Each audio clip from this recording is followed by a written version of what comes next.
내가 강남의 김씨 가문에 처음 발을 들여놓았던 그날을 아직도 기억한다. 벚꽃이 만개하여 준호와의 결혼을 축하하듯 봄바람에 꽃잎이 춤을 추고 있었다. 나는 23 대학을 갓 졸업하고 사랑에 미쳐 있었다. 부모님은 그런 부유한 가문과 결혼하는 것에 대해 경고하셨지만 사랑은 내 귀를 멀게 했다. 김씨 가문에 시집 온 순간부터 시어머니 김선자 여사님은 내가 침입자일 뿐이라는 것을 분명히 하셨다. 그분의 눈에 나는 그분이 그토록 집착하는 교양, 가문, 그리고 업적이 부족한 외부인이었다. 내 이름은 박민지, 부산의 교사와 간호사의 딸이었고 그것이 내 첫 번째 죄인 듯했다. 젓가락질이 꼭 시골 사람 같구나. 첫 가족 저녁 식사에서 그분이 말씀하셨다. 네, 어머니는 예의범절에 대해 아무것도 가르치지 않으셨니? 식탁은 침묵에 잠겼고 준호의 눈은 밥그릇에 고정되어 있었고 그의 여동생 은희는 웃음을 참았다. 가족 모임이 있을 때마다 선자 여사님은 내 초라한 배경, 평범한 부모님, 심지어 내 옷차림까지 지적하며 나를 깎아내릴 방법을 찾았다. 그 블라우스는 남대문 시장에서 사온 것 같구나.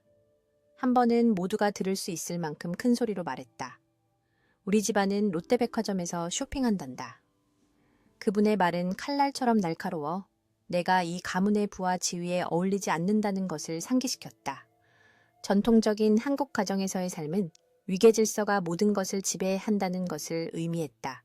며느리로서 나는 불평 없이 절하고 시중 들고 순종해야 했다. 나는 매일 아침 5시에 일어나 다른 사람들보다 먼저 아침 식사를 준비했다. 준호와 아버님이 모닝커피를 마시며 사업 얘기를 나누는 동안 나는 부엌에 서서 그들의 컵이 비지 않도록 했다. 민지야, 밥이 너무 되다. 선자 여사님께서 소리치셨다. 내 어머니는 밥솥 사용법도 제대로 안 가르쳐 주셨니? 가끔 나는 내가 서울대학교를 우등으로 졸업했다는 것, 이 가문에 시집오기 전에는 작가가 되는 꿈이 있었다는 것을 상기시켜 드리고 싶었다. 하지만 대신 나는 고개를 숙이고 사과했다. 남자들이 식탁에서 자유롭게 대화를 나누는 동안 나는 부엌으로 밀려나 김치, 불고기, 그리고 그분의 입맛에 결코 맞지 않는 것 같은 찌개를 준비했다. 준호의 어릴 적 친구들이 방문하면 나는 그들에게 차와 간식을 내어드린 후 유령처럼 사라졌다. 설날과 추석 명절에는 참아라, 그냥 참아, 왜 원래 다 그런 거란다 라고 속삭여주는 양 여사님과 함께 며칠 동안 음식을 준비했다. 준호는 처음에는 나를 변호하려 애썼다. 어머니, 민지가 이 식사를 위해 얼마나 열심히 일했는데요? 라고 말하곤 했다. 하지만 그의 용기는 선자 여사님의 얼음 같은 시선 아래에서 항상 시들었다. 결국 그는 대립보다 평화를 선택하며 나를 변호하는 것을 완전히 멈췄다. 밤이면 그는 나를 가까이 안고 속삭였다. 시간이 지나면 나아질 거야. 어머니가 너에게 익숙해지셔야 해. 하지만 3년이 지나도 아무것도 변하지 않았다. 오히려 선자 여사님의 경멸은 더 대담해졌다. 나는 침묵과 조롱의 무게를 견디는 법을 배웠고 내 인내가 언젠가는 보상받을 것이라고 스스로를 위로했다.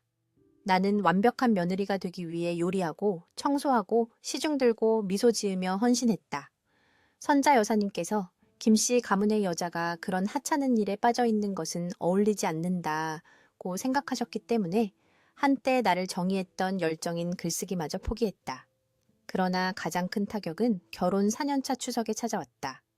모든 친척이 전주의 종갓집에 모였다. 제사를 지낸 후 우리는 큰 상에 둘러앉아 전통 음식을 먹으며 가족 이야기를 나눴다. 준호의 사촌이 임신 소식을 알렸고 모두가 축하하고 있었다. 김씨, 가문의 혈통이 이어지겠구나. 선자 여사님께서 식혜 잔을 들며 말씀하셨다. 그러고는 나를 똑바로 쳐다보며 차가운 눈으로 말했다. 물론 진정한 김씨 가문 사람들만이 마땅히 받아야 할 것을 상속받을 것이다. 어떤 사람들은 그분은 내 쪽으로 고개를 까딱하며 가문의 재산에서 단 한 푼도 상속받지 못할 것이다. 그분은 마치 내 운명을 결정짓는 것처럼 의기양양한 어조로 모두 앞에서 그 말을 했다. 방 안은 침묵에 잠겼다. 시아버지이신 김영호 회장님은 헛기침을 하셨지만 아무 말씀도 없으셨다. 준호는 젓가락을 쥔 주먹이 하얗게 될 정도로 굳은 채 자기 접시만 쳐다봤다. 그 순간 나는 상 아래에서 손을 꽉 쥐었고 손톱이 손바닥을 파고드는 것을 느꼈다. 그 고통 덕분에 나는 울음을 참고 어떤 약점도 보이지 않을 수 있었다. 나는 억지로 미소를 지으며 어른들께 차를 따랐다. 전통이 요구하는 대로.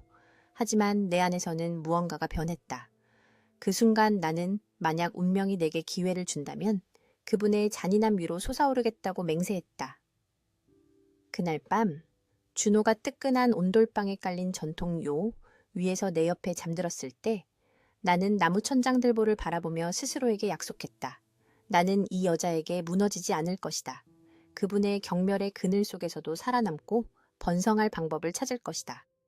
그때는 이 약속이 어떻게 펼쳐질지, 우리 모두가 앞으로 치르게 될 대가가 무엇일지 전혀 알지 못했다.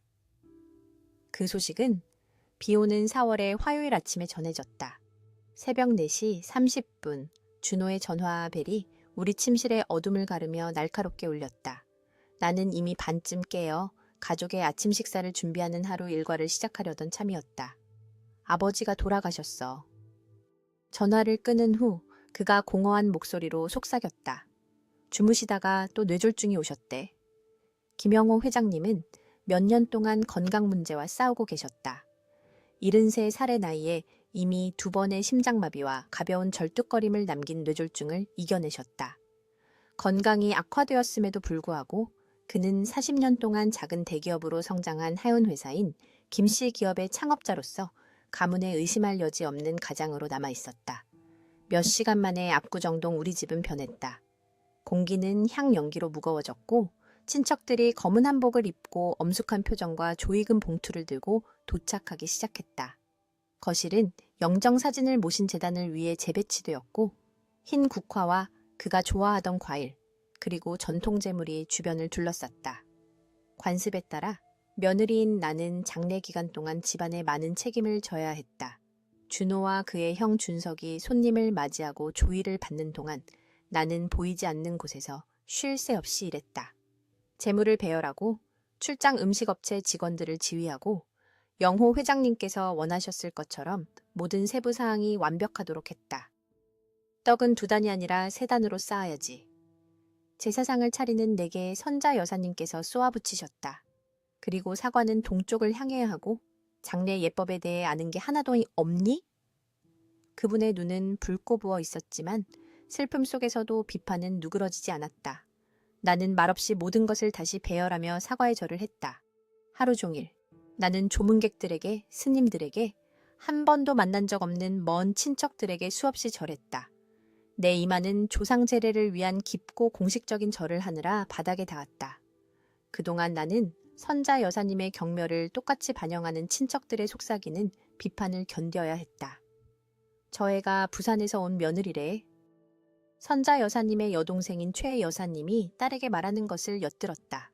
영호 씨가 너무 잘해줬지. 우리 집안 전통을 제대로 이해한 적이 없어. 조문기간 이틀째 우리는 서울 외곽의 가족묘지로 향했다. 장례 행렬은 검은 차를 타고 도시를 가로질러 마침내 한강이 내려다 보이는 언덕을 올랐다. 가족묘지는 여러 세대에 걸친 김씨, 조상들의 이름이 새겨진 비석으로 표시되어 있었다. 준호는 통곡하는 어머니를 부축했고 그녀의 슬픔은 언덕을 가로질러 메아리쳤다. 나는 약간 떨어져 서서 재물을 들고 스님들이 경을 외고 가족들이 새 무덤에 흰 국화를 놓는 것을 지켜봤다. 4월의 바람이 내 얇은 상복을 파고들었지만 나는 전통이 요구하는 대로 내 의무를 다하며 꼼짝 않고 서 있었다. 집에서 치른 3일장 동안 나는 매일 밤 몇 시간밖에 자지 못했고 새벽이 되기 전에 일어나 재물을 준비하고 제단을 정돈했다. 내 손은 계속된 설거지와 요리로 거칠어졌지만 불평하지 않았다. 20년 넘게 이 집안과 함께 해온 양 여사님은 때때로 조용히 내 어깨를 쥐어주며 지지를 표했다. 잘하고 있어요, 민지 씨. 어느 날 밤 부엌에서 음식을 준비하며 그녀가 속삭였다. 회장님께서 자랑스러워 하셨을 거예요. 그녀의 말에 나는 놀랐다. 영호 회장님은 항상 내게 무심한 듯 친절하셨다. 선자 여사님과 달리 그는 내 배경을 비판하거나 가족 내 내 위치에 의문을 제기하지 않으셨다. 가끔 아무도 없을 때면 내가 한때 작가가 되기를 꿈꿨다는 것을 기억하시고는 내 글에 대해 묻곤 하셨다. 그 작은 인정의 순간들은 내게 소중했다. 셋째 날 저녁, 조문객들이 뜸해질 무렵, 나는 피가 차가워지는 대화를 엿들었다. 선자 여사님께서 서재에서 가족의 오랜 변호사인 박 변호사와 이야기하고 계셨다. 물론 그의 미망인으로서 제가 회사 이사회 자리를 맡을 겁니다. 슬픔에도 불구하고 그분의 목소리는 단호했다. 준호는 계속 사장으로 있어도 되지만 모든 주요 결정은 제 승인을 받아야 할 겁니다. 제주도와 강릉의 별장은 즉시 제 명의로 이전해 주세요. 사모님, 박 변호사가 조심스럽게 대답했다. 이런 문제는 조문 기간이 끝난 후에 논의해야 합니다. 유언장 낭독은 회장님의 지시에 따라 다음 주로 예정되어 있습니다. 읽을 게 뭐가 있겠어요? 선자 여사님의 목소리가 약간 높아졌다. 영호 씨가 나 말고 다른 사람에게 재산을 남겼을 리가 없어요. 저는 45년 동안 그의 아내였어요. 나는 조용히 문에서 물러섰다. 심장이 거세게 뛰었다. 그 후 며칠간의 장례 의식 동안 선자 여사님은 모든 사람에게 자신의 권위를 상기시키는 것을 잊지 않으셨다. 그분은 정당한 안주인인 양 거들먹거리며 가족들에게 어디에 앉고 어떻게 절하고 언제 말해야 할지를 지시했다. 그분은 가족의 땅, 사업, 그리고 재산이 곧 완전히 자신의 손에 들어올 것이라고 거듭 암시했다. 조문 기간이 끝나면 그분은 내가 들을 수 있을 만큼 큰 소리로 준호의 사촌들에게 말했다. 가족 재정 관리에 몇 가지 변화를 줄 생각이야. 영호 씨는 특정 사람들에게 너무 관대했지. 그분의 시선은 내가 나이 든 삼촌에게 차를 따를 때 나에게 쏠렸다. 그분이 상상 속의 승리에 취해 있는 것을 보는 것은 내 안에 조용한 폭풍을 일으켰지만 나는 겸손의 가면을 쓴 채 침묵을 지켰다. 나는 불평 없이 계속 시중 들고 절하고 내 의무를 다했다. 장례식은 가족을 분열시키는 듯한 암묵적인 긴장감을 동반했다. 어떤 친척들은 나에게 동정적인 시선을 보냈고 다른 이들은 나에게 닥칠 필연적인 배제를 비웃었다. 항상 어머니를 따라 나를 차갑게 대했던 준호의 여동생 은희는 이제 내가 새로운 가족 질서에서 어떻게 될지 궁금해하는 듯한 호기심 어린 눈으로 나를 지켜봤다. 전통적인 조문 기간의 마지막 날, 내가 재단을 정리하는 것을 돕고 있을 때 영호 회장님의 형인 민수 큰아버님께서 내게 다가오셨다. 지난 며칠 동안 품위 있게 행동했구나.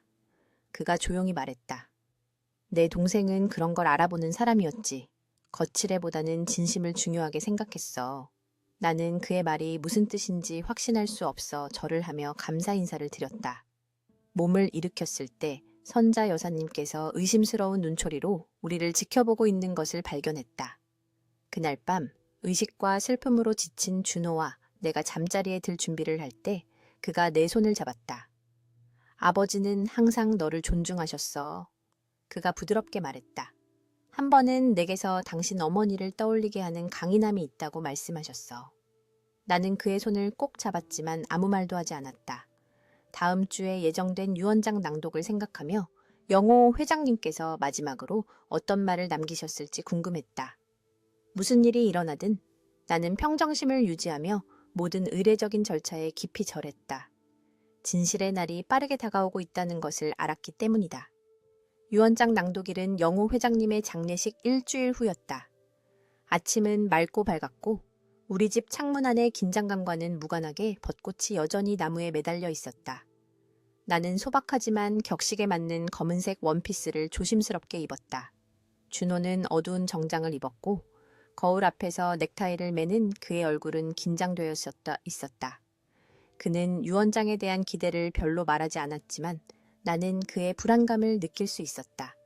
오늘 무슨 일이 일어나든 우리가 아래층으로 내려갈 준비를 하며 그가 조용히 말했다. 우리에게는 서로가 있다는 걸 기억해. 나는 그의 드문 연대의 표시에 감동하며 고개를 끄덕였다. 우리 결혼 생활은 선자 여사님의 끊임없는 간섭으로 여러 폭풍우를 겪으며 휘었지만 결코 부러지지는 않았다. 솔직한 순간에는 준호가 어머니의 나에 대한 처우를 조용히 받아들인 것이 그 자체로 배신이 아닐까 생각하기도 했다. 하지만 오늘 그의 눈에서 걱정을 보며 나는 우리 사이에 새로운 연결고리를 느꼈다. 모두가 10시까지 넓은 거실에 모였다.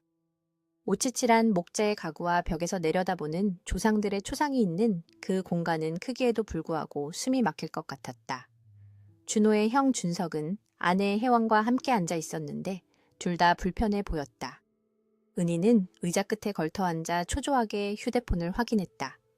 민수 큰아버님을 포함한 몇몇 이모와 삼촌들이 참석했고 내가 들어서자 민수 큰아버님은 나에게 살짝 고개를 끄덕여 주셨다. 선자 여사님은 영호 회장님의 의자였던 방의 상석에 있는 등받이 높은 나무 의자에 앉아 계셨다. 그분은 값비싼 검은 한복을 입고 회색 머리는 전통적인 쪽머리로 단정하게 빗어 넘겼으며 기대감으로 꼿꼿한 자세를 유지했다. 내가 준호 뒤를 따라 방에 들어서자 그분의 입술은 굳어졌지만 아무 말씀도 없으셨다. 박 변호사는 정확히 10시에 도착했다. 그는 철사태 안경을 쓴 작은 체구의 남자로 늘 진지한 표정을 짓고 있었다. 그는 수십 년 동안 김씨 가문을 위해 일하며 사업 계약부터 개인적인 문제까지 모든 것을 처리했다. 오늘 그는 가죽 서류 가방을 들고 와서 조심스럽게 테이블 위에 놓았다. 오늘 모여주셔서 감사합니다. 그가 공식적인 목소리로 시작했다.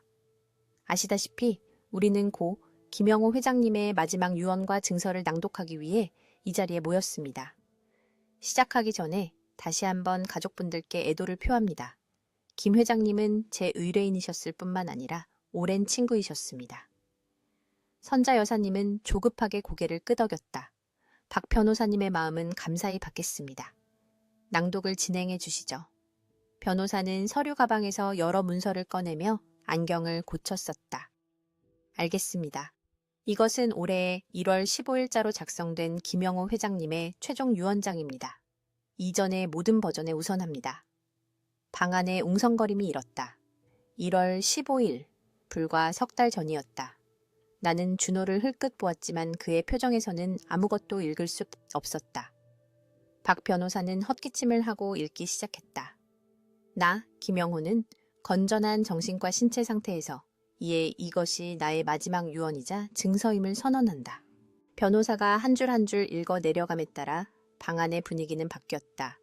처음에는 장례 절차와 여러 사찰에 대한 기부 등 영호 회장님의 소망을 개괄하는 평범한 법률 용어처럼 보였다.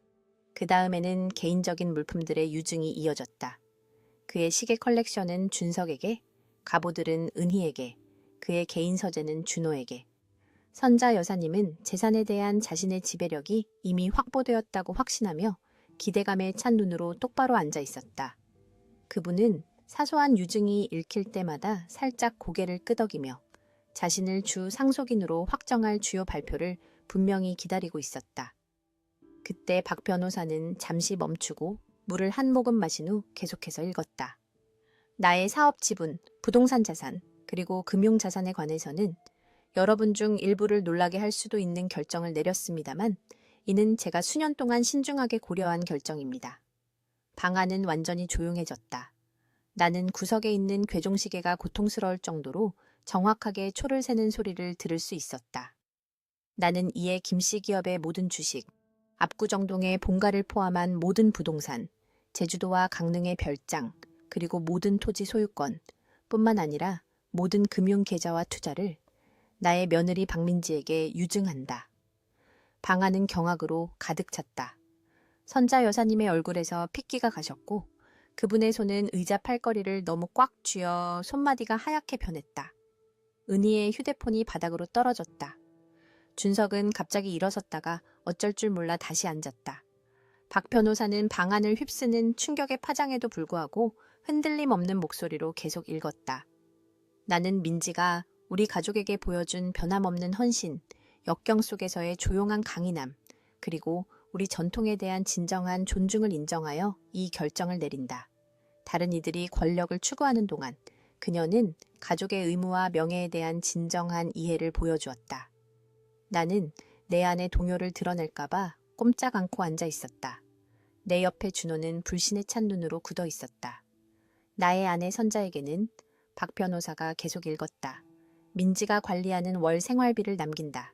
단, 그녀가 원한다면 남은 생애 동안 본가에서 살 수 있도록 허락한다. 선자 여사님은 숨 막히는 소리를 냈는데 그것은 경악과 울음의 중간쯤이었다. 그분의 얼굴은 창백해졌다가 얼룩덜룩한 붉은색으로 변했고 호흡은 빠르고 얕아졌다. 나의 아들들 준호와 준석 그리고 딸 은희에게는 그들의 기본적인 필요를 충족시킬 신탁기금을 남긴다. 그들은 회사에서 현재의 직위를 계속 유지할 수 있으며 그들의 성과는 새로운 대주주인 민지에 의해 매년 평가될 것이다. 박 변호사는 문서를 살짝 내리고 방 안을 둘러보았다. 자선 기부와 회사에 대한 구체적인 지침에 관한 추가적인 세부 사항들이 있지만 이것들이 유언장의 주요 조항들입니다. 이어진 침묵은 귀가 먹먹할 정도였다. 고인의 마지막 소망에 대한 존중을 요구하는 전통 때문에 아무도 감히 말을 꺼내지 못했다. 나는 눈 속에 불꽃을 감추며 살짝 고개를 숙였다. 내 안에서는 통쾌함이 솟구쳤다. 내가 아무것도 소유하지 못할 것이라고 선언했던 바로 그 여인이 여러 세대에 걸친 부가 내 손에 쥐어지는 것을 지켜볼 수밖에 없게 된 것이다. 마침내 침묵을 깬 것은 선자 여사님이었다. 그분은 떨리는 다리로 의자에서 일어섰다. 이건 불가능해. 그분은 분노로 떨리는 목소리로 말했다. 영호 씨가 이럴 리가 없어. 유언장은 위조된 게 틀림없어. 박 변호사는 단호하게 고개를 저었다. 사모님, 이 문서는 진짜임을 보증합니다. 회장님께서는 지난 1월 법에서 요구하는 2명의 증인과 함께 제 앞에서 유언장을 수정하셨습니다. 그분의 정신 상태는 사전에 서울대학교 병원 이 박사님에 의해 평가되었고 건전한 정신 상태임이 확인되었습니다. 하지만 왜? 선자 여사님의 목소리가 비명에 가까워졌다. 왜 자신의 핏줄을 배신하고 외부인에게 모든 시선이 내게로 향했다.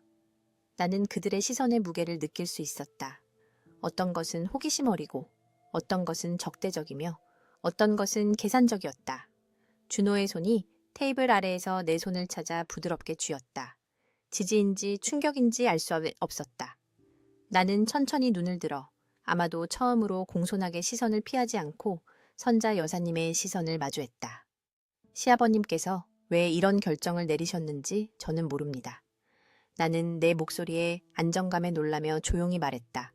저는 단지 그분의 뜻을 존중하고 가족의 유산을 지킬 것을 약속드릴 뿐입니다. 방 건너편에서 민수 큰아버님이 살짝 고개를 끄덕이셨다. 그의 주름진 얼굴에 슬픈 미소가 스쳤다.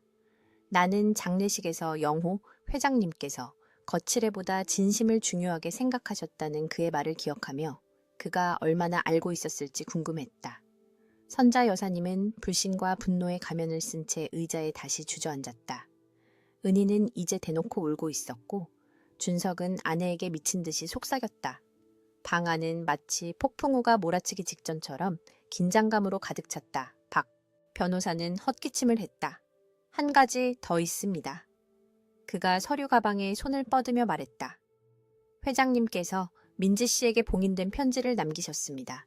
유언장 낭독 후에 개인적으로 열어보라고 하셨습니다. 그는 영호 회장님의 단정한 필체로 내 이름이 쓰인 크림색 봉투를 내게 건넸다. 나는 이 혼란의 순간에도 예의를 갖춰 두 손으로 정중하게 받았다. 가족들이 논쟁과 부인으로 소란을 피우는 동안 나는 그 편지를 무릎 위에 놓고 그 무게를 느꼈다. 이 편지 안에는 영호 회장님의 진정한 생각, 가족의 위계 질서를 뒤집어 놓은 이 충격적인 결정에 대한 그의 설명이 담겨 있을 것이다. 하지만 그것은 기다려야 했다. 지금으로서는 나는 폭풍우 속에서 침묵 속에 앉아 있었다.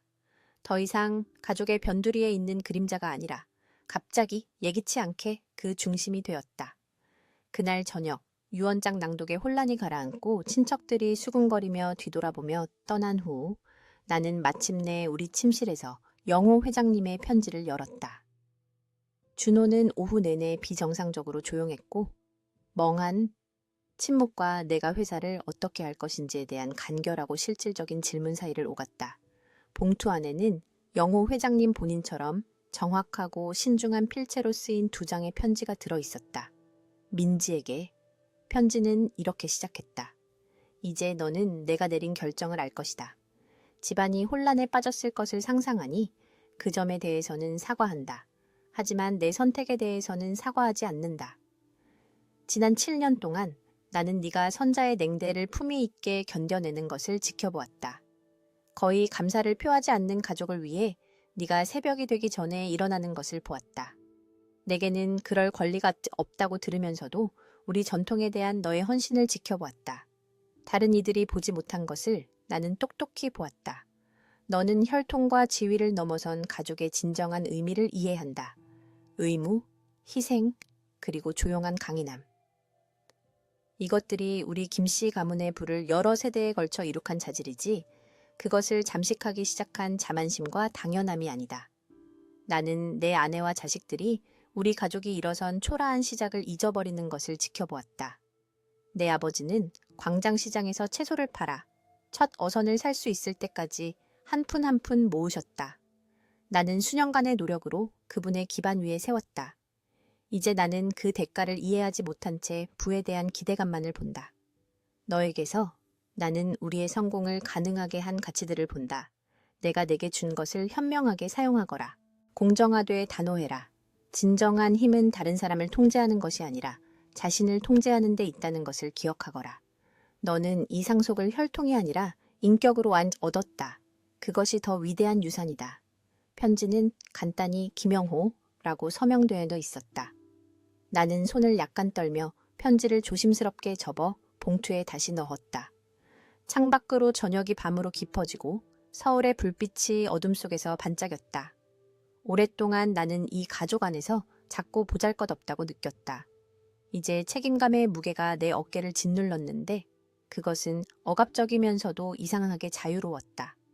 그 후 며칠 동안 집안의 역학관계는 완전히 바뀌었다. 유언장 낭독 다음 날 아침 식사 때 나는 늘 하던 대로 다른 사람들에게 시중들 준비를 하며 평소 자리에 앉았다. 하지만 무언가가 변해 있었다. 평소 나를 완전히 무시하던 준호의 여동생 은희가 갑자기 내게 커피를 마시겠냐고 물었다. 선자 여사님은 잠 못 이룬 밤을 보낸 듯 눈이 충혈된 채 늦게 도착하셨다. 그분은 뻣뻣하게 앉아 내 시선을 마주치기를 거부했다. 그 주가 끝날 무렵 한때 나를 조롱했던 친척들이 이제는 과일 바구니를 들고 정중하게 절을 하며 내 문 앞에 나타나 이전에는 내게 한 번도 사용한 적 없었던 가족의 안주인을 위한 호칭인 대부인이라고 불렀다. 내 시골, 억양을 비웃던 사촌들은 이제 사업 기회와 그들이 제공할 수 있는 가족 인맥을 언급하며 내 환심을 사려 했다.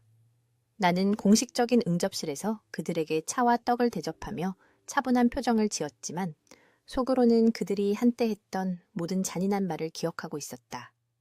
어떤 밤에는 준호 옆에 누워 이런 반전에 대한 만족감과 사람들의 내에 대한 태도가 얼마나 빨리 변했는지에 대한 불안감 사이에서 갈등했다. 회사 일은 어떻게 할 거야? 어느 날 저녁 벚꽃 잎이 눈처럼 흩날리는 정원을 거닐며 준호가 물었다.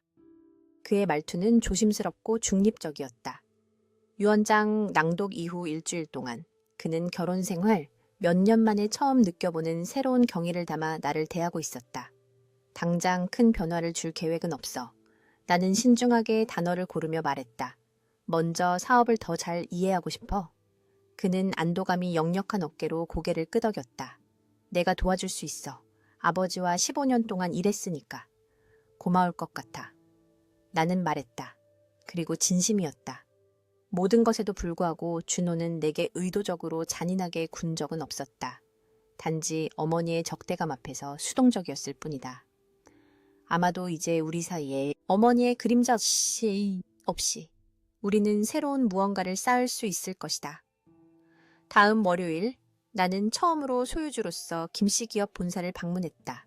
건물은 서울의 금융 중심지인 여의도에 높이 솟아 있었고 유리 외벽은 아침 햇살을 반사했다. 로비에 들어서자 직원들이 호기심과 불안감이 섞인 채 회장님이라고 중얼거리며 깊이 절했다. 영호 회장님의 옛 사무실, 이제는 내 사무실에서 나는 그의 넓은 책상 뒤 가죽 의자에 앉아 아래로 흐르는 한강을 내려다보았다. 방은 여전히 그의 존재감을 간직하고 있었다. 그가 사랑했던 설악산 수묵화, 선반을 가득 채운 경영 전략 서적, 한쪽 구석의 작은 불상. 나는 수십 년 동안 이곳에서 내려진 모든 결정을 생각하며 책상에 매끄러운 나무를 손가락으로 쓸었다. 영호 회장님과 30년 동안 함께 일했던 나이든 CFO 강 이사님이 조심스럽게 문을 두드렸다. 사모님, 그가 절하며 말했다. 임원진 회의는 준비되시면 언제든지 가능합니다. 감사합니다, 강 이사님. 나는 의자에서 일어나며 대답했다. 그리고 계속해서 저를 민지라고 불러주세요. 제 상황은 변했지만 저는 변하지 않았습니다. 그는 이에 놀란 듯 그의 주름진 얼굴이 살짝 부드러워졌다. 원하시는 대로 하겠습니다, 민지 씨. 제가 감히 말씀드리자면 회장님께서는 좋은 선택을 하셨습니다. 그분은 무엇보다 겸손을 중요하게 생각하셨습니다. 회의실에서는 영호 회장님을 수년 동안 알고 지낸 50대와 60대의 남성 임원 6명이 기다리고 있었다. 내가 들어가자 그들은 일어서서 정식으로 절했다. 나는 가족 행사에서 몇몇을 알아보았지만 그들은 이전에는 내게 직접 말을 건 적이 거의 없었다. 이제 그들은 새로운 눈으로 나를 바라보며 내가 어떤 변화를 가져올지 평가하고 궁금해했다. 회의에 참석해 주셔서 감사합니다. 나는 테이블 상석에 앉으며 시작했다. 이 변화가 우리 모두에게 예상치 못한 일이라는 것을 압니다. 제가 영호 회장님의 경험이나 지식을 가지고 있다고는 할 수 없지만 저는 빨리 배우고 신중한 결정을 내림으로써 그분의 유산을 존중할 생각입니다.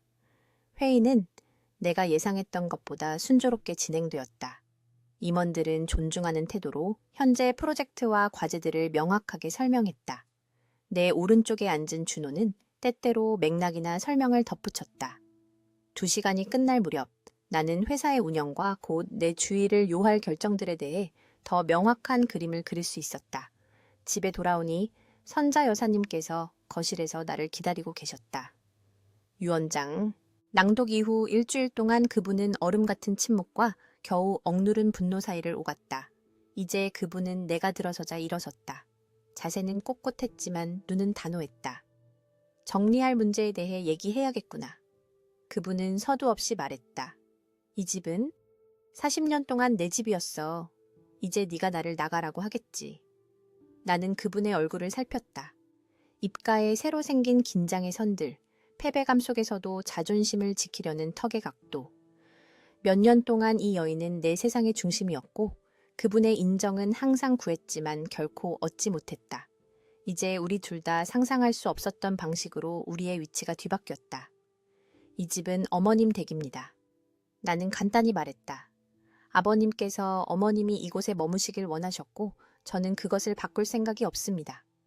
놀라움이 그분의 얼굴에 스쳤다가 금세 감춰졌다. 그리고 가족 내 내 위치는 제사, 명절, 이제 누가 이끌게 되지? 상상 속의 승리를 박탈당한 시어머니는 필사적으로 통제력을 되찾으려 애쓰고 있었다. 그분은 자존심에 매달리며 가족 제사의 주관자로 남기를 요구했다. 하지만 한국 전통에서는 재산 소유권이 권위를 결정했다. 이제 조상들을 모시는 땅을 통제하는 것은 나였고 제사를 어떻게 지낼지 결정하는 것도 나였다. 한때 크고 위압적이었던 그분의 목소리는 이제 나를 대면하려 할 때마다 떨렸다. 그럼에도 나는 그분을 공개적으로 망신 주지 않기로 했다. 우리는 늘 하던 대로 전통을 존중할 것입니다. 나는 말했다. 이런 문제에 대한 어머님의 경험은 소중합니다. 어머님의 지도를 부탁드립니다. 그 말을 하는 데는 대가가 따랐지만 입 밖으로 나오자 나는 그것이 진심임을 깨달았다. 즉각적이고 잔인하게 행해지는 복수는 나를 내가 받았던 대우의 반영으로 만들 뿐이었다. 내 새로운 위치를 주장하는 다른 방법들이 있었다. 단순한 굴욕보다 더 지속적이고 의미 있는 방법들. 선자 여사님은 이 예상치 못한 접근에 어떻게 반응해야 할지 확신하지 못하는 듯했다. 그분은 전투를 준비했지만 대신 협상을 마주했다. 잠시 후 그분은 뻣뻣하게 고개를 끄덕이고는 다른 말 없이 방을 나갔다. 그날 밤 나는 집 동편에 있는 가족 사당 앞에 서서 여러 세대에 걸친 김씨 조상들의 이름이 적힌 위패를 바라보았다. 곧 영호 회장님의 위패도 그들과 함께할 것이다. 나는 향을 피우고 이마가 나무 바닥에 닿도록 깊이 절했다. 당신의 신뢰에 부응하도록 노력하겠습니다. 나는 그의 영혼에 속삭였다. 당신이 쌓으신 것을 지키되 제 방식대로 하겠습니다. 몸을 일으키자 광택이 나는 나무장에 비친 내 모습을 언뜻 보았다. 나를 돌아보는 여인은 어딘가 달라 보였다. 더 강하고 더 확신에 차 있었다. 앞길은 불분명했지만 7년 만에 처음으로 방향을 선택하는 것은 나였다. 봄이 가고 여름이 오고 가을이 왔다. 우리 정원의 단풍나무는 눈부신 붉은색과 금색으로 물들었고 그 잎들은 돌길을 덮으며 떨어졌다. 내가 예기치 않게 김씨 가문의 재산을 상속받은 지 석 달이 지났고 나는 매일매일 새로운 역할에 더 편안해졌다. 김씨 기업에서는 첫 달을 배우는 데만 보냈다. 회의에 참석하고 재무 보고서를 검토하고 부산의 회사 조선소와 전국의 물류센터를 방문했다. 이 갑작스러운 리더십 변화에 처음에는 경계하던 직원들도 점차 내 존재를 받아들이기 시작했다. 내가 극적인 변화를 주지 않고 결정을 내리기 전에 관찰하고 이해하는 것을 선택한 것이 도움이 되었다. 감각이 좋으시군요. 어느 날 오후 잠재적인 투자 기회를 검토하며 강 이사님이 내게 말했다. 핵심적인 질문을 하십니다. 나는 그 칭찬에 미소 지었다. 저는 다른 사람들이 제가 주의를 기울이지 않는다고 생각할 때 귀 기울이며 수년을 보냈습니다. 나의 창의적인 복수는 그렇게 부를 수 있다면 미묘하지만 강력한 방식으로 펼쳐졌다. 나는 선자 여사님의 관리하에 방치되었던 김씨 가문의 저택 일부를 복원하는 것부터 시작했다. 뒤뜰에 있던 전통 한옥 사랑채는 전통적인 방식으로 세심하게 복원되었다. 나는 전주에서 유명한 목수인 조 명장을 고용하여 복잡한 나무 격자무늬를 복원하고 기와를 교체했다. 이 건물은 100년이 넘었습니다. 진행 상황을 점검하며 조 명장이 내게 말했다. 제대로 보존될 가치가 있습니다. 복원이 완료되었을 때 나는 문화 보존 잡지의 기자를 초대하여 프로젝트에 대한 기사를 쓰게 했다. 기사는 아름답게 복원된 한옥 사진과 함께 한국 유산에 대한 김씨 가문의 헌신을 칭찬했다. 복원을 주도한 사람이 누구냐는 질문에 선자 여사님이 아닌 내 이름이 강조되었다. 다른 사람들에게 내 성과가 칭송받는 것을 볼 때마다 그분의 쓴맛은 더해갔다. 나는 또한 영호 회장님의 아버님 이름을 따서 부산 출신 한국 전통 예술 전공 학생들을 위한 장학재단을 설립했다. 서울대학교에서 열린 첫 수여식에서 나는 소박하지만 우아한 한복을 입고 뿌리를 기억하는 것의 중요성에 대해 간략하게 연설했다. 여러 신문이 이 행사를 보도했고 다음 날 문화면에 장학금을 수여하는 내 사진이 실렸다. 행사에 초대받지 못했던 선자 여사님은 내 사진이 실린 페이지가 위를 향하도록 식탁에 신문을 펼쳐 놓았다. 그것은 그분의 불만을 표현하는 수동 공격적인 방식이었지만 나는 그저 미소 지으며 아침 식사를 계속했다. 회사 내에서는 점진적이지만 의도적으로 변화를 주었다. 나는 성별 때문에 반복적으로 승진해서 누락되었던 재능 있는 마케팅 이사인 송 부장을 부사장으로 승진시켰다. 일부 나이든 임원들이 그 결정에 의문을 제기했을 때 나는 단지 송 부사장의 성과 지표를 남성 동료들과 비교해 보여달라고 요청했다. 숫자가 모든 것을 말해주었다. 시아버님께서는 배경에 상관없이 재능을 알아보고 이 회사를 세우셨습니다. 그녀의 승진이 발표된 이사회에서 나는 단호하게 말했다. 우리는 그 전통을 이어갈 것입니다. 나는 또한 한때 나를 비웃었던 준호의 형제들이 영호 회장님께서 유언장에 명확히 명시한 것 외에는 아무것도 받지 못하도록 했다. 이전에는 사실상 아무것도 하지 않으면서 아버지로부터 후한 용돈을 즐겼던 은희는 이제 자신의 사치스러운 생활 방식을 겨우 감당할 수 있는 소박한 신탁 기금만 갖게 되었다. 10월의 어느 비 오는 오후, 그녀는 이제 겨우 감당할 수 있는 명품 옷을 입고 회사 사무실로 나를 찾아왔다. 언니, 그녀는 애원과 요구 사이에 어조로 시작했다. 제 재정 상황에 대해 상의해야겠어요. 신탁 기금만으로는 기본적인 생활비도 부족해요. 나는 책상 너머로 그녀를 바라보며 그녀가 선자 여사님과 함께 내 싸구려 옷이나 촌스러운 태도에 대해 낄낄거렸던 모든 순간을 기억했다. 이제 그녀는 내 앞에 앉아 도움을 요청하고 있었다. 이해해요. 나는 차분하게 말했다. 우리 마케팅 부서에 자리가 하나 있어요. 디자인 전공이니까 잘 맞을지도 모르겠네요. 그녀의 눈이 커졌다. 나더러 일하라고요? 회사에서? 왜 안 되겠어요? 어쨌든 가족 사업이잖아요. 물론 신입 사원으로 시작하겠지만 성과에 따라 승진할 기회도 있어요. 그녀는 충격에 빠진 채 내 사무실을 떠났지만 2주 후에 그 자리를 수락했다. 그녀가 재정적인 도움을 구걸하러 왔을 때 나는 그녀를 내 관리해두는 가족 회사 내의 일자리를 제안했다. 매일 아침 그녀가 상사인 내게 절하는 것을 보는 것은 조용하지만 깊이 만족스러운 정의의 형태였다. 준석도 비슷한 현실 점검에 직면했다. 그는 항상 김씨기업의 부사장 직함을 가지고 있었지만 의미 있는 일을 거의 하지 않았고 사무실보다 골프장에서 더 많은 시간을 보냈다. 회사 구조를 검토한 후 나는 그를 새로운 기업의 사회적 책임 부서장으로 재배치했다. 그 역할은 실제적인 노력을 요구했고 그가 갈망하던 화려함은 거의 제공하지 않았다. 우리를 벌주는 거잖아요. 유언장 낭독 이후 처음으로 온 가족이 모인 긴장된 저녁 식사에서 그가 비난했다. 나는 당신을 다른 모든 직원과 같은 기준으로 대우하고 있을 뿐이에요.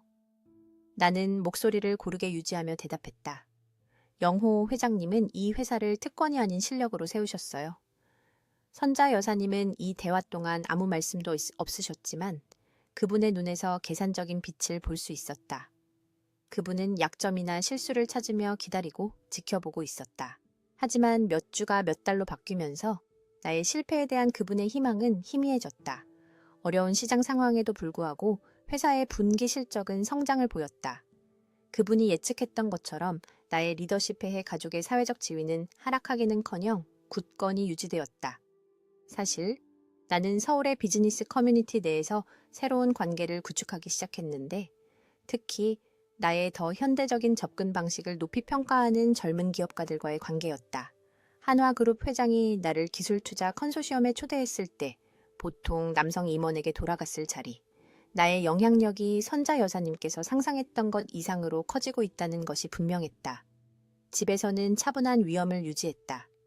나는 여전히 일찍 일어났지만 이제는 의무가 아닌 선택에 의해서였다. 나는 여전히 집안일을 감독했지만 이제 직원들은 선자 여사님을 통하지 않고 내게 직접 보고했다. 나는 여전히 가족 모임에서 차를 따랐지만 이제 주요 사업 계약서와 자선 기부금에 서명하는 바로 그 손으로 했다. 나의 침묵은 어떤 비난보다 더 큰 소리로 말했다. 가족들은 자신들이 나를 과소평가했다는 것을 알았고 이제 내가 가진 힘을 인정할 수밖에 없었다. 하지만 나는 한때 내가 경멸했던 것, 권력을 이용해 다른 사람을 깎아내리는 사람, 이 되지 않기로 결심했다. 11월 말 어느 저녁 나는 정원에서 혼자 있는 선자 여사님을 발견했다. 그분은 영호 회장님께서 가장 좋아하시던 명상 장소였던 석등 근처에 서 계셨다. 공기는 다가오는 겨울의 상쾌함으로 가득했고 그분은 쇼를 어깨에 단단히 두르고 있었다. 잠시 동안 나는 또 다른 긴장된 상호작용을 피하며 돌아설까 생각했다. 하지만 그분의 고독한 모습, 무언가가 나를 멈추게 했다. 차 한잔 하시겠어요? 나는 천천히 다가가며 물었다. 여긴 점점 추워지네요. 그분은 돌아섰고 놀라움이 얼굴에 스쳤다. 잠시 동안 나는 엄격한 안주인 너머의 여인을 보았다. 나이 들고 이제 자신의 자리를 확신하지 못하고 어쩌면 두려워하는 여인. 그 사람은 매일 저녁 여기에 서 있었지. 그분이 석등을 향해 고개를 끄덕이며 조용히 말했다. 비가 오나 눈이 오나 적어도 몇 분은. 왜 그게 그에게 그렇게 중요했는지 나는 이해하지 못했어. 고요함 때문이었을지도 모르죠. 내가 제안했다. 바쁜 삶 속의 평화로운 순간. 그때 그분은 나를 보았다. 정말로 나를 보았다. 아마도 처음으로. 네가 모든 것을 바꿔놓았구나. 그분이 말했지만 그 목소리에는 분노보다 체념이 더 많이 묻어 있었다. 모든 것이 변한 건 아니에요. 내가 대답했다. 중요한 것들, 가족의 유산, 회사의 원칙, 전통, 그런 것들은 그대로 남아 있어요. 우리는 시원한 저녁 공기 속에서 예상치 못한 휴전 속에 잠시 침묵을 지켰다. 그러자 선자 여사님은 어깨를 폈고 익숙한 자부심이 그분의 자세로 돌아왔다. 영호 씨의 첫 기일 제사는 곧 준비해야 할 거야. 그분이 퉁명스럽게 말했다. 따라야 할 특별한 절차들이 있어. 나는 이것이 항복은 아니지만 아마도 수용을 향한 작은 발걸음이라는 것을 알아차렸다. 준비에 어머님의 지도가 큰 도움이 될 거예요. 나는 말했다.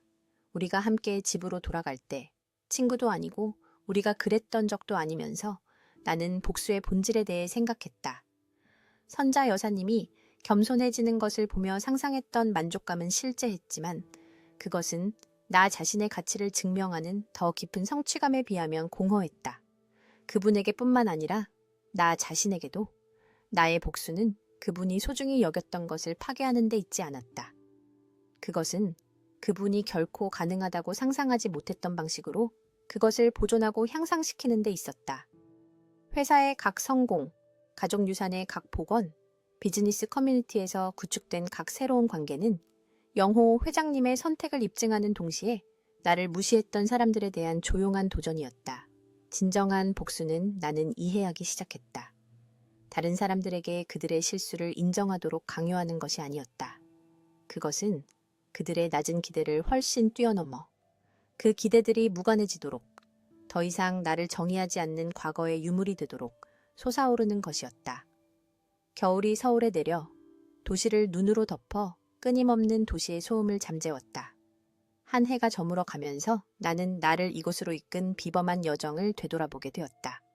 1년 전 나는 선자 여사님의 경멸을 묵묵히 견디는 무시당하는 며느리였다. 이제 나는 영호 회장님의 서재, 내 서재에 앉아 밖에서 눈이 부드럽게 내리는 동안 김씨 기업의 연례 보고서를 검토하고 있었다. 회사는 변화를 이겨냈을 뿐만 아니라 번성했다. 우리의 해운 부문은 3개의 주요 신규 계약을 확보했고 일부 이사들의 반대에도 불구하고 내가 인수를 주장했던 작은 기술 스타트업은 이미 유망한 수익을 보이고 있었다. 김씨 가문의 이름은 비즈니스계에서 여전히 존경받았지만 이제는 단지 전통이 아닌 혁신과 연관되었다. 시간은 내가 예상치 못했던 방식으로 내 승리의 깊이를 드러냈다.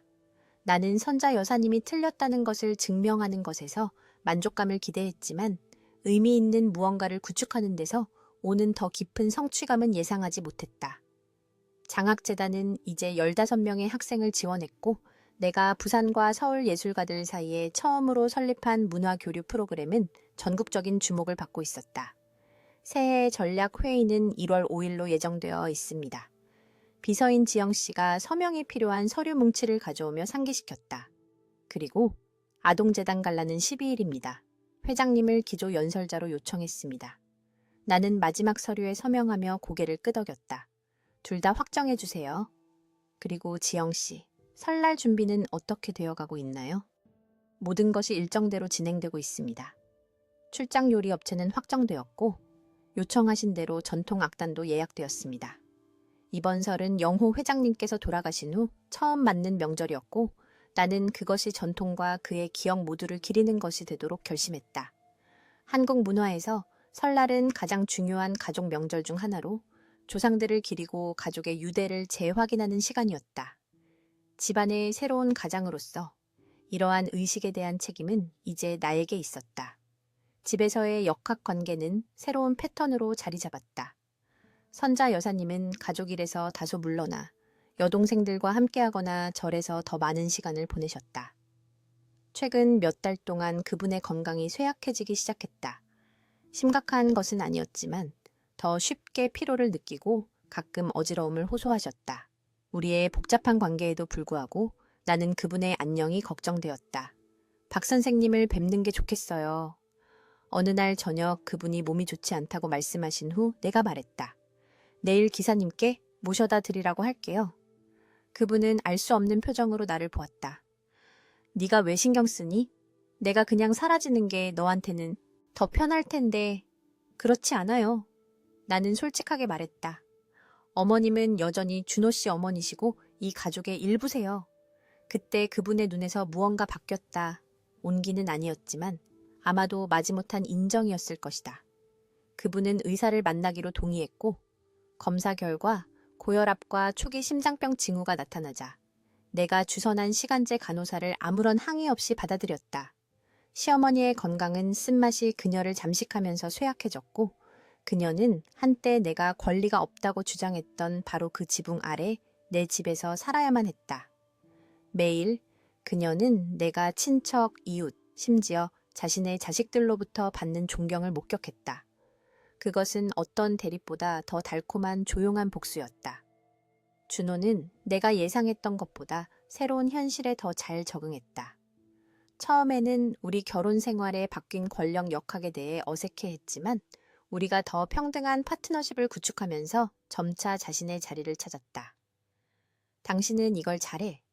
어느 날 밤 우리가 침대에서 회사 제안서를 검토하며 그가 인정했다. 내가 했더라면 이보다 못했을 거야, 아마도. 다를 뿐이겠죠? 내가 제안했다. 당신은 내가 결코 이해하지 못할 해운 사업의 기술적인 측면을 이해하잖아요. 그는 미소 지으며 내 손을 잡았다. 우린 이제 좋은 팀이야. 그리고 우리는 그랬다. 한때 선자 여사님의 간섭과 준호의 수동성으로 긴장되었던 우리 결혼 생활은 상호 존중 속에서 새로운 힘을 찾았다. 그는 어머니의 의견에 따르는 것을 멈추고 나를 진정으로 보기 시작했다. 단지 그의 아내로서가 아니라 유능한 파트너이자 리더로서. 은희도 변화를 겪었다. 마케팅 부서에서 6개월을 보낸 후 그녀는 디자인에 대한 재능과 성장하는 직업 윤리로 모두를 놀라게 했다. 규칙적인 고용의 구조와 목적은 그녀의 이전의 목적 없는 삶이 부족했던 무언가를 채워주는 것 같았다. 우리는 새로운 기업 브랜딩을 위해 그녀의 콘셉트를 고려하고 있습니다. 이제 마케팅 부사장이 된 송 부사장이 주간 회의에서 내게 말했다. 상당히 혁신적입니다. 내가 은희의 작업에 대해 축하했을 때 그녀의 반응은 조심스러웠지만 진실했다. 누군가가 단지 김씨 가문이라는 이유가 아니라 내가 실제로 한 일로 나를 평가해 준 것은 처음이에요. 그녀가 인정했다. 오직 준성만이 붕괴하며 기업의 사회적 책임 역할에서 최소한의 요구사항만 수행하고 가족 모임에서 자신의 불만을 분명히 했다. 하지만 그조차도 내 리더십 하에 회사가 성공하고 비즈니스계에서 내가 얻은 존경이 커지는 것을 부인할 수 없었다. 나를 배제하기 위한 상속은 내 독립의 기초가 되었다. 나는 그것을 허영심을 위해 사용하지 않고 나 자신을 향상시키고 시어머니가 나를 공격하는 데 사용하려 했던 바로 그 전통을 존중하기 위해 사용했다. 나는 지역 축제를 후원하고 지역 고아들을 지원했으며 가족의 이름이 관대함과 연관되도록 했다. 특히 만족스러웠던 프로젝트 중 하나는 영호 회장님의 가족이 원래 살았던 전주 근처의 작은 한옥 마을을 복원하는 것이었다.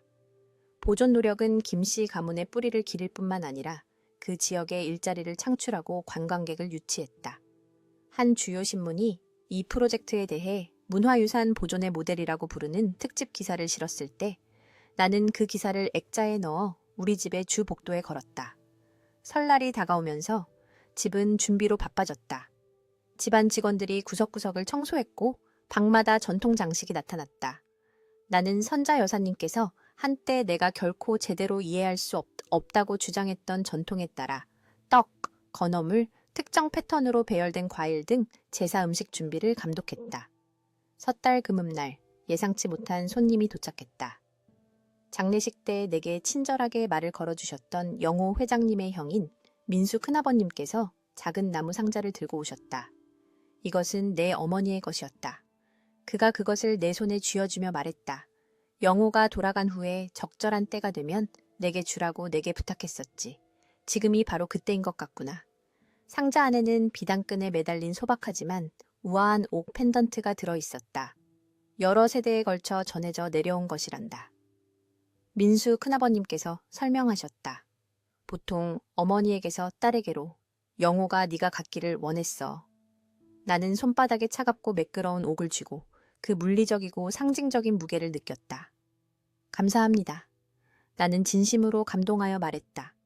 소중히 간직하겠습니다. 민수 큰아버님은 만족스럽게 고개를 끄덕이셨다. 잘해왔다, 민지야. 이제 이 집안은 안심이구나. 설날 아침 나는 제사를 준비하기 위해 새벽이 되기 전에 일어났다.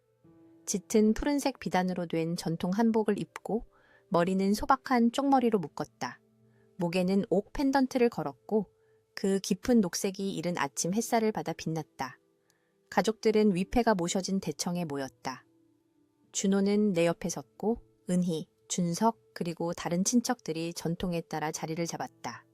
선자 여사님은 마지막으로 들어오셨는데 느리지만 위험 있는 걸음걸이였다. 그분의 눈은 내 목에 걸린 펜던트를 보고 약간 커졌고 인식과 복잡한 감정의 혼합이 그분의 얼굴을 스쳤다. 내가 제사를 주관하며 조상들에게 음식과 술을 올리고 깊은 의례적인 절을 감독하는 동안 나는 영호 회장님의 존재를 강하게 느꼈다. 향 연기는 우리가 드리는 기도와 존경을 조상들에게 전하며 위로 피어올랐다. 특히 영호 회장님을 기리는 시간이 되었을 때 나는 그의 예상치 못한 선물과 그에 따른 책임감에 대한 감사로 가득 찬 마음으로 흔들림 없는 손으로 제사잔에 막걸리를 따랐다. 결국 나의 복수는 선자 여사님을 파괴하는 데 있지 않았다. 그것은 그분이 나를 무너뜨리고 싶어 했던 곳에서 번성하는 것이었다. 제사 중 조상 위패 앞에 서서 향 연기가 하늘을 향해 피어오를 때 나는 깊이 절했다.